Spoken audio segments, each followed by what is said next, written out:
Hi friends, welcome to Sindhu home and kitchen. என்னுடைய வீடியோவை நீங்கள் ஃபஸ்ட் டைம் பார்க்குறீங்கன்னா மறக்காமல் என்னோடய சேனலை சப்ஸ்கிரைப் பண்ணிக்கோங்க. பக்கத்தில் இருக்க பெல் ஐக்கானையும் மறக்காமல் அழுத்திக்கோங்க.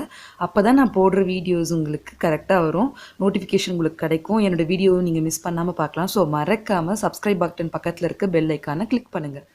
இன்றைக்கி என்ன வீடியோ போட போகிறேன்னா, என்னுடைய டே இன் மை லைஃப் வீடியோ தான் நான் உங்களோட ஷேர் பண்ணிக்க போகிறேன். நான் இன்றைக்கி காலையிலேருந்து ஈவினிங் வரைக்கும் நான் என்ன ரொட்டீன் செஞ்சேன்றதை உங்களோட ஷேர் பண்ண போகிறேன். இதில் நான் எந்த ஷாப்பிங் ஆர் அவுட்டிங் வீடியோவும் இதில் இன்க்ளூட் பண்ணல. இதில் எல்லாமே வீட்டில் நான் இன்றைக்கி என்ன செஞ்சேன், இது சண்டே இன்றைக்கி நான் இதை வீடியோ எடுத்தது. ஸோ இன்றைக்கி என்ன செஞ்சேன்றது தான் நான் உங்களோட ஷேர் பண்ணிக்கிறேன். இப்போ என்ன செஞ்சிட்ருக்கேன்னா, மார்னிங் பிரேக்ஃபாஸ்ட் செஞ்சுருக்கேன். 2 கப் கம்பு எடுத்திருக்கேன். கம்போட 1 கப் அரிசி, இட்லி அரிசி எடுத்திருக்கேன். அது இதுக்கு நான் ஒரு அரை கப் அளவுக்கு உளுந்து எடுத்திருக்கேன். அதோட வெந்தயம் சேர்த்து ஊற வச்சு மாவு அரைச்சி ஒரு 15 ஹவர்ஸ் ஃபர்மெண்ட்டில் விட்டுருந்தேன். அது மாவு ரெடி ஆகிருக்கு. அதுதான் நான் தோசை செய்ய போகிறேன். அதுதான் இன்றைக்கி நான் உங்களுக்கு தோசை செஞ்சு அந்த வீடியோ தான் உங்களோட ஷேர் பண்ண போகிறேன். சைட் டிஷ்க்கு நான் கார சட்னி செஞ்சுருந்தேன். இது நேற்று நைட்டு தொலைக்கி வச்சுருந்த பாத்திரம், அதெல்லாம் நடுவில் அடுக்க போகிறேன். ஸோ அதுதான் இப்போ நான் காட்டியிருந்தேன். நான் இப்போ தோசை ஊற்ற போகிறேன். இப்போ நான் கரெக்டாக ஸ்டார்ட் பண்ணும்போது பவர் போச்சு. ஸோ எனக்கு எமர்ஜென்சி லைட் தான் இருந்தது. அந்த லைட்டிங்கில் தான் எடுத்துகிட்டு இருந்தேன். ஒரு கையில் கேமரா ஹோல்ட் பண்ணிவிட்டு எனக்கு தோசை சுடுறதுக்கு அவ்வளோ கரெக்டாக வரல, சாரி. தோசை ஆனால் இந்த கம்பு தோசை ட்ரை பண்ணி பாருங்கள், ரொம்ப நல்லாயிருக்கும். நான் ரெசிபி டிஸ்கிரிப்ஷனில் போடுறேன், பார்த்துக்கோங்க. கார சட்னி நிறைய தடவை போட்டதுனால நான் திருப்பி அதை செய்கிறத காட்டல. இது என் பையனுக்கு பிளெயின் தோசை ஊற்றிருந்தேன், அதை தான் காட்டியிருந்தேன். இது எனக்கான தோசை ஊற்றிக்கிட்டு இருந்தேன். இதுக்கு ஓரளவுக்கு சுமாராக வந்தது. அதோடு நான் என்ன பண்ணியிருந்தேன்னா, லஞ்சுக்கு வேண்டி அரிசி உல வச்சுருந்தேன். பக்கத்துலேயே பருப்பு, தக்காளி போட்டிருந்தேன். பருப்பு என் பையனுக்கும் என் ஹஸ்பண்டுக்கும் தக்காளி ரசம் வைக்க போகிறேன். ஸோ அதுவும் வச்சுருந்தேன். நான் தோசை முடிச்சுட்டு இது மஷ்ரூம் பக்கோடா இன்றைக்கி பிளான் பண்ணியிருந்தேன். அதுதான் இன்றைக்கி நான் உங்ககிட்ட காட்டிகிட்டு இருக்கேன். இதுக்கு நான் என்ன எடுத்திருக்கேன்னா, 3 ஸ்பூன் டேபிள் ஸ்பூன் கடலை மாவு, 3 டேபிள் ஸ்பூன் மைதா, 1 ஸ்பூன் கார்ன்ஃப்ளவர் போட்டிருந்தேன். இதோட 2 டேபிள் ஸ்பூன் அளவுக்கு இஞ்சி பூண்டு விழுது ஃப்ரெஷ்ஷாக கிரைண்ட் பண்ணி இதோட ஆட் பண்ணியிருந்தேன். இது ஒரு பஜ்ஜி மாதிரி தான் இருக்கும். இந்த மஷ்ரூம் பக்கோடா பக்கோடான்னு சொல்கிறத விட பஜ்ஜின்னு சொல்லலாம். நல்லா இருந்தது ரொம்ப. இதோட நான் என்ன ஆட் பண்ணியிருக்கேன்னா, கலருக்கு வேண்டி காஷ்மீரி ரெட் சில்லி பவுடர் 1 ஸ்பூனும், ரெட் சில்லி பவுடர் ஒரு 1/2 ஸ்பூன் ஆட் பண்ணியிருந்தேன். உப்பும் போட்டிருந்தேன். இது என்ன கன்சிஸ்டன்சியில் இருக்கணும்னா, நீங்கள் கையில் எடுத்து மாவை விட்டிங்கன்னா சேர்ந்த மாதிரி கீழே விழணும். அப்படியே விழுது பாருங்கள், இந்த மாதிரி இருக்கணும். இதுதான் கரெக்டான கன்சிஸ்டன்சி. ரொம்ப கெட்டிமாக இருந்தாலும் நல்லா போட வராது. ஸோ நெக்ஸ்ட்டு நான் என்ன பண்ணிகிட்டு இருந்தேன்னா, நான் ரசத்துக்கு எல்லாத்தையுமே கூட்டி வச்சுருக்கேன். இதில் என்ன செஞ்சுருக்கேன்னா, ஒரு சின்ன நெல்லிக்காய் அளவு புளி எடுத்திருக்கேன். அதோட நான் தக்காளி வேக வச்சுருந்தேன் இல்லையா, அதையும் இதோட ஆட் பண்ணிகிட்டு இருந்தேன். அப்புறம் ரசப்பொடி ஒரு 3 ஸ்பூன் ஆட் பண்ணியிருக்கேன். அப்புறம் தண்ணி விட்டு நல்லா கரைச்சி விட்டேன் எல்லாத்தையும். அப்புறம் ஒரு 2 பல் பூண்டு எடுத்து நல்லா தட்டி இதில் போட்டிருக்கேன். அப்புறம் கொஞ்சம் கொத்தமல்லியும் போட்டிருக்கேன், உப்பு போட்டுட்டேன். இது பார்த்திங்கன்னா பருப்பு, தூர் டால் 1 டம்ளரும், மூங் டால் பார்த்திங்கன்னா ஒரு 1/4 டம்ளரும் எடுத்து வேக வச்சு எடுத்திருக்கேன். வேறு எதுவும் இல்லை.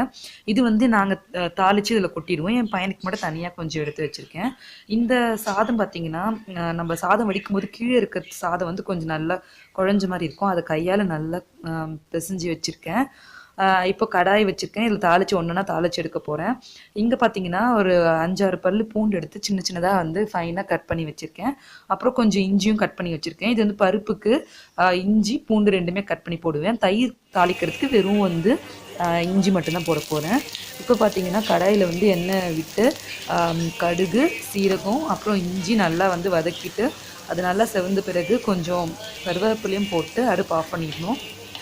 அதை நம்ம வச்சுருக்க அந்த சாதத்தில் நான் வச்சுருந்தேன் இல்லையா அந்த சாதம், அதில் நான் இதை போட போகிறேன். இந்த டெம்பர் பண்ண அந்த சீசனிங்கை ஸோ போட்டுட்டு நம்ம தயிர் ஊற்றி நல்லா கலந்து வச்சிட்டோம்னா நம்மளுக்கு ஒரு க்ரீமியான தயிர் சாதம் ரெடி. இப்போ பாருங்கள், நான் இந்த சாதத்தில் நம்ம சீசன் பண்ண அந்த ஐட்டம்லாம் போட்டுட்டேன். இன்னும் நான் தயிர் விடல. இதில் திரும்பியும் நான் கடாயில் எண்ணெய் கடாய் வச்சு அதில் நெய் போட்டிருக்கேன். இதில் ஒரு 1/2 டீஸ்பூன் அளவுக்கு ஜீரகம் சேர்த்துருக்கேன். சேர்த்துட்டு இது நல்லா வெடித்த பிறகு அதில் நம்ம கட் பண்ணி வச்சுருந்த இஞ்சி பூண்டு அதை அது 2த்தையும் நல்லா சேர்த்து நல்லா வதக்க போகிறோம். நல்லா கோல்டன் கலராக ஆகணும், அது வரைக்கும் நல்லா வதக்கிக்கோங்க. அது ஒரு நல்ல டேஸ்ட் கொடுக்கும்.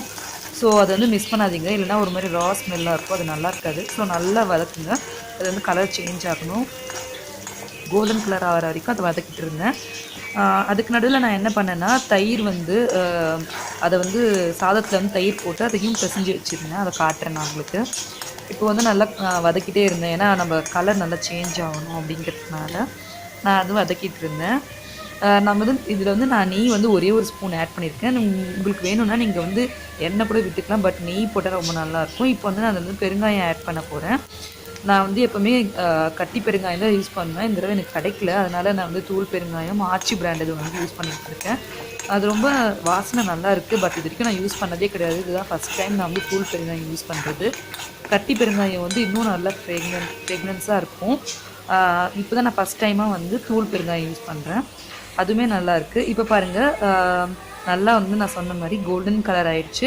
நம்ம வந்து இதை வந்து அந்த பருப்பில் வந்து கொட்ட போகிறோம். நான் அடுப்பு ஆஃப் பண்ணிவிட்டு ஒரே ஒரு பிஞ்ச் வந்து ரெட் சில்லி பவுடர் சேர்க்குறேன். இதில் உங்களுக்கு வேணும்னா நீங்கள் காஷ்மீரி சில்லி பவுடர் கூட சேர்த்துக்கலாம், அது ஒரு நல்ல கலர் கொடுக்கும். இப்போ பாருங்கள், நம்ம பருப்பில் தாளித்து கொட்டிட்டேன். நீங்கள் சாப்பிடும்போது ஒரு கார்லிக் அந்த ஃப்ளேவரில் இந்த தால் வந்து ரொம்ப நல்லாயிருக்கும். நான் இன்றைக்கி வந்து ரொம்ப கோயியாக பண்ணல, நான் ரொம்ப கெட்டியாக தான் பண்ணியிருக்கேன் பருப்பு இன்றைக்கி. ரசத்தோடு சேர்த்து சாப்பிட போகிறோம் அப்படிங்கிறதுனால திரும்பவும் நான் கடாயை வச்சு அதில் வந்து எண்ணெய் போட்டு கடுகு வந்து தாளிச்சிருக்கேன். இது எதுக்குன்னா, ரசத்துக்கு கடுகு வெடித்த பிறகு நான் வந்து இதில் வந்து ஒரே ஒரு காஞ்ச மிளகாய் வந்து அதை வந்து போட போகிறேன். இதில் போட்டுட்டு நம்ம தாளித்து எல்லா ரசமும் வச்சுட்டு இருக்கோம் இல்லையா, அதை வந்து நம்ம கூட்டி வச்சுருந்த ரசத்தை வந்து இதில் வந்து சேர்க்க போகிறேன். அவ்வளோதான். இது வந்து நல்லா நுர தட்டி வரணும், ஒரே ஒரு சின்ன கொதி வரணும், அதோட நிறுத்திடணும். ஏன்னா நம்ம பருப்பு தண்ணி இதில் சேர்த்துட்டோம் ஆல்ரெடி. ரொம்ப நேரம் பருப்பு தண்ணி சேர்த்த பிறகு ரொம்ப நேரம் கொதிச்சதுன்னா அந்த ரசம் வந்து அவ்வளோ டேஸ்ட்டாகவே இருக்காது. அதனால் வந்து கொஞ்சம் நுர தட்டி லைட்டாக கொதி ஆரம்பிக்கும் போது நிறுத்திடுங்க. இப்போ பாருங்கள், லைட்டாக கொதி வர மாதிரி இருக்குது. அப்படி இருக்கும்போது நம்ம கொதிக்க ஆரம்பிக்கும் போது நான் உங்களுக்கு காட்டுறேன், அதோட நிறுத்திடலாம். நான் இன்றைக்கி ரொம்ப சிம்பிளான ஒரு லஞ்ச் மெனு தான் பிளான் பண்ணிகிட்டு இருந்தேன். ஏன்னா வந்து நாளைக்கு தை அமாவாசை அப்படிங்கிறதுனால நான்வெஜ்னால் எதுவும் நாங்கள் செய்யலை. இது பார்த்திங்கன்னா, இது வீட்டில் தோய வச்ச தயிர். இது வந்து இந்த கிளைமேட்லேயும் ஓரளவுக்கு நல்லா தான் தோஞ்சிருக்கு. ஃப்ரெஷ் கர்டு அப்படிங்கிறதுனால ரொம்ப நல்லா இருந்தது தயிர் சாதம். எனக்கு அவ்வளோவா தயிர் சாதம் பிடிக்காது, பட் தாளிச்சிருந்தால் எனக்கு ஓரளவுக்கு சாப்பிடுவேன். என் ஹஸ்பண்ட்காக தான் நான் வந்து இன்றைக்கி தாளித்து தயிர் சாதம் செஞ்சுருந்தேன், அவருக்கு ரொம்ப இது பிடிக்கும். தயிர் பாருங்கள், இது வந்து நாட்டு மாட்டு பாலில் செஞ்ச அந்த தயிர். இது மேலே பாருங்கள், அது எவ்வளோ ஒரு மாதிரி நல்லா ஏடு கட்டிருந்த மாதிரி இருக்குது இல்லையா, அது ரொம்ப நல்லாயிருக்கு. டேஸ்ட்டுமே இந்த நாட்டு மாட்டு பாலில் செஞ்ச அந்த தயிருங்கிறதுனால ரொம்ப நல்லாயிருக்கு. இப்போ தயிர் சாதத்துக்கு வந்து நம்ம டெம்பர் பண்ணி நான் கையிலே விட்டு பிசைஞ்சிட்டேன், ரொம்ப நல்லா இருந்தது. உப்பு மட்டும் போட்டோம், அவ்வளோதான். இது வந்து ரெடி ஆகிடுச்சு நம்ம தயிர் சாதம். நீங்கள் ட்ரை பண்ணி பாருங்கள், ரொம்ப நல்லாயிருக்கும். ரொம்ப பிளெயினான சிம்பிளான ஒரு ஐட்டம் தான், பட் நம்ம அது கொஞ்சம் அதுக்கான தேவையான கொஞ்சம் ஐட்டம்லாம் போட்டு செய்யும்போது அது இன்னுமே நல்லாயிருக்கும். இன்றைக்கி ரொம்ப நல்லா இருந்தது சாப்பிடும்போது. இப்போ பாருங்கள், என்னோடய ரசம் வந்து நல்லா கொதிக்க ஆரம்பிச்சிருச்சு. இது லைட்டாக இங்கே பாருங்கள் நுர தட்டி வந்துருக்கு. இதுதான் வந்து கரெக்டான ஸ்டேஜ். நான் அடுப்பு ஆஃப் பண்ணிவிட்டு பாத்திரத்தை ட்ரான்ஸ்ஃபர் பண்ணிவிட்டு உடனே ஒரு தட்டு போட்டு மூடிடுங்க. அப்போ தான் வந்து அந்த ஃப்ரேக்னன்ஸ் வந்து வெளில போகாது. இப்போ பாருங்கள், நம்ம ரசம் வந்து அப்படியே ஒரு யம்மியாக ஒரு ரசம் ரெடி ஆகிருக்கு.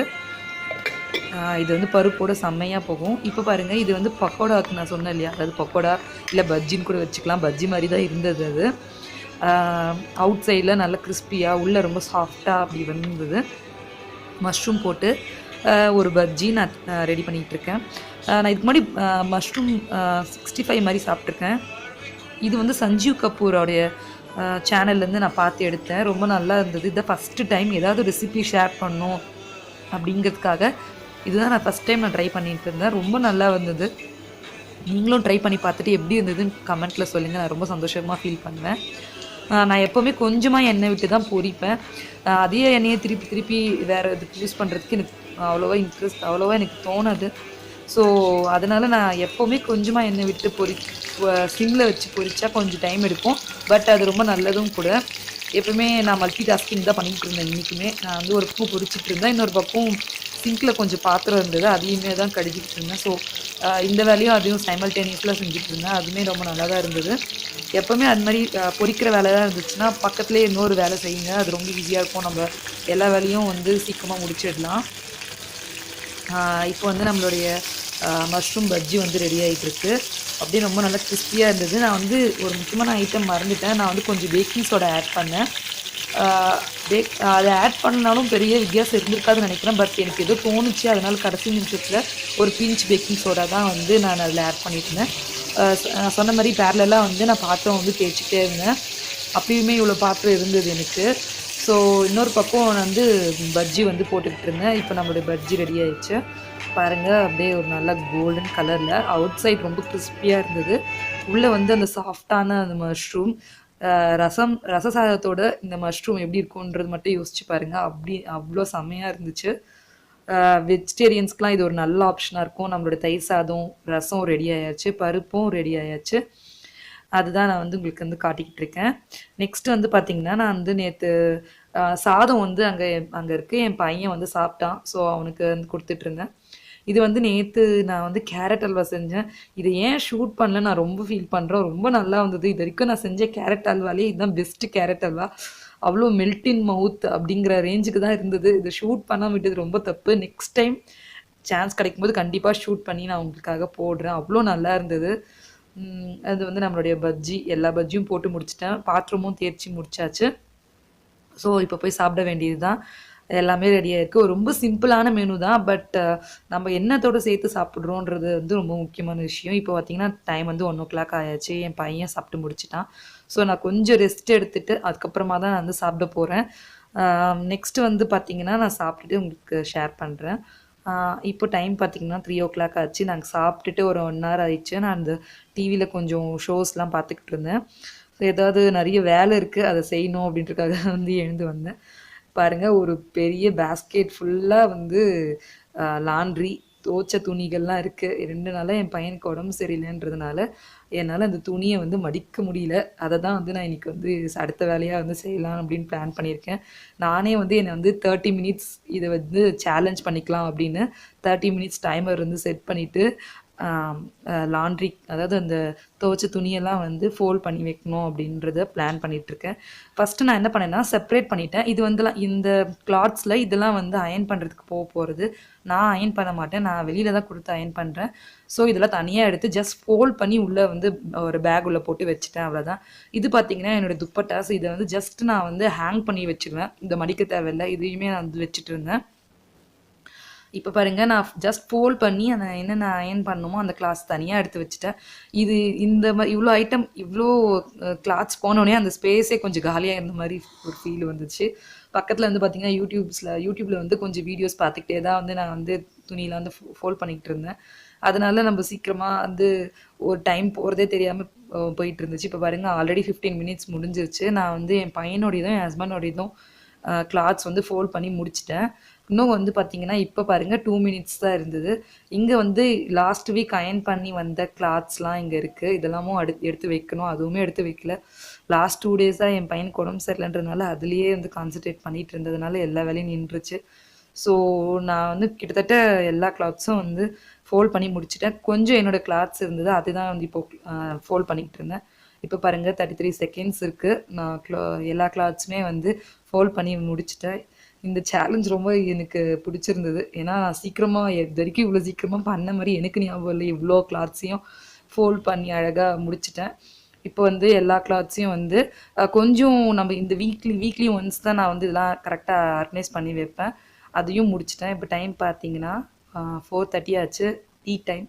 ஸோ வாங்க அடுத்தது டீ போடுற வேலை பார்ப்போம். பால் வச்சுருந்தேன் டீ போடுறதுக்கு. இன்னொரு பக்கம் வந்து மதியானம் நம்ம அந்த பஜ்ஜி போட்ட பேட்டர் இன்னும் கொஞ்சம் இருந்தது, அதை ஃப்ரிட்ஜில் போட்டுருந்தேன்.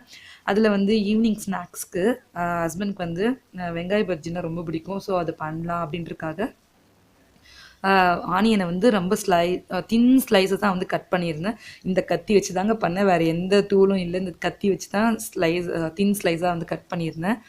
கொஞ்சம் தான் போடுறேன். 2 பேருக்கும் ஒரு 3 பீஸ் வர மாதிரி தான் இருந்தது. நிறையெல்லாம் நான் போடல. அதே வந்து அந்த பேட்டரி யூஸ் பண்ணி திரும்பவும் மீந்து போச்சு அந்த பேட்டரு. ஒரு டேபிள் ஸ்பூன் அளவுக்கு பேட்டர் மீந்துச்சு. நான் இருந்த வரைக்கும் போட்டுட்டேன். அவ்வளோதான். இப்போ வந்து நல்ல ஒரு கிறிஸ்பியான ஒரு ஆனியன் பஜ்ஜி ரெடி ஆகிட்டுருக்கு ஈவினிங் ஸ்நாக்ஸ்க்கு. இப்போ பாருங்கள், பஜ்ஜி, அப்புறம் வந்து ஒரு நல்ல ஒரு டீ, அதோட வந்து கேரட் ஹல்வா. அந்த பஜ்ஜி வந்து செம்ம கிறிஸ்பியாக இருந்தது. உள்ளே வந்து ஒரு ஒரு க்ரன்ச்சியான ஒரு ஆனியன் பஜ்ஜி தான் சொல்லணும். ரொம்ப நல்லா என்ஜாய் பண்ணோம். இப்போ பார்த்தீங்கன்னா டைம் வந்து 5 o'clock ஆச்சு. நான் என்னுடைய ஸ்நாக்ஸ் சாப்பிட்டு நான் என்ஜாய் பண்ண போகிறேன். இவ்வளோ தான் என்னுடைய டே இன் மை லைஃப் வீடியோ. உங்களுக்கு பிடிச்சிருக்கோன்னு நினைக்கிறேன். ஏதாவது ஒரு விஷயம், ஏதாவது ஒரு ரெசிபி, ஏதாவது ஒரு விஷயம் உங்களை மோட்டிவேட் பண்ணியிருக்கோம் நான் நம்புகிறேன். உங்களுக்கு இந்த வீடியோ நீங்கள் என்ஜாய் பண்ணியிருப்பீங்கன்றதும் நான் நம்புகிறேன். ஸோ உங்களுக்கு பிடிச்சிருந்தா மறக்காமல் இந்த வீடியோவுக்கு ஒரு லைக் கொடுங்க. உங்கள் ஃப்ரெண்ட்ஸோட இதில் பிடிச்சிருந்த ரெசிபியை வந்து ஷேர் பண்ணிக்கோங்க. மறக்காமல் என்னோடய சேனலை சப்ஸ்கிரைப் பண்ணிக்கோங்க. பக்கத்தில் இருக்க பெல் ஐக்கானை கிளிக் பண்ண மறக்காதீங்க. அப்போ தான் என்னோடய நோட்டிஃபிகேஷன் உங்களுக்கு கண்டினியூஸாக வரும். நான் நிறைய வீடியோஸ் இது மாதிரி டெய்லி வந்துகிட்டே இருக்க போது, ஸோ அதை நீங்கள் மிஸ் பண்ணிடுவீங்க. அதுக்காக தான் நான் திரும்பவும் சொல்கிறேன், பக்கத்தில் இருக்க பெல் ஐக்கானை வந்து கிளிக் பண்ணிக்கோங்க. அவ்வளோதான் என்னுடைய வீடியோஸ். இந்த வீடியோ வந்து உங்களுக்கு வந்து பிடிச்சிருக்கோம் நான் நம்புகிறேன். இன்னொரு நல்ல ஒரு வீடியோவோட, ஒரு கண்டென்ட்டோட உங்களை வந்து நான் நாளைக்கு மீட் பண்ணுறேன். ஸோ அது வரைக்கும் எல்லாருக்கும் பாய்.